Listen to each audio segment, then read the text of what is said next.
پگڑیاں بدن پر ڈالتے جانا کہ یہ بے گور و کفن نہ رہے. بچوں کو وصیت کی، ہائے زہرا کا بیٹا، زہرا کا بیٹا.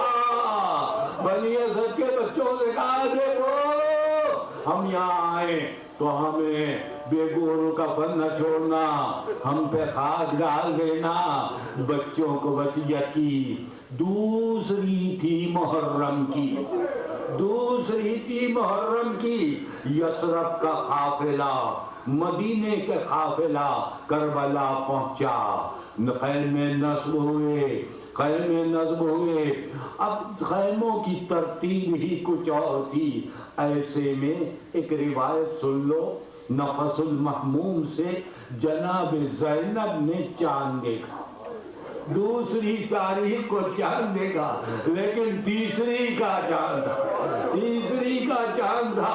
گھبرا گئی، کہا یہ اس صحرا میں میرا بھائی ٹھہرے گا. ارے یہی وہ منزل ہے جو حسین کی وعدہ گاہ ہے. بچپن میں وعدہ کیا تھا اپنی جان قربان کر دوں گا. زینب یہ آخری وعدہ گاہ ہے، یہی گھر رکے گا. اللہم تقبل بحرمت محمد علی. خدا اللہ ہمارے گزشتگان اموات پر رحمت فرما. جو بیمار شفا کامل عطا فرما، جو حاجت مند ان کی حاجتوں کو پورا کرنا. خداوندہ ملت اسلامیہ کو اتحاد و استحکام عطا فرما. خداوندہ مسلمان دنیا میں جہاں بھی ہر پریشانی و مصیبت سے نجات عطا فرما. یہ مومنین کو نجات عطا فرما ہر پریشانی سے. اس امام بارگاہ کی برکت سے، سید الشہداء کے ذکر سے، جن لوگوں نے اس امام بارگاہ کا اہتمام کیا، بنیاد رکھی، خدمت کی، اللہ ان کو اجر عظیم عطا فرمائے.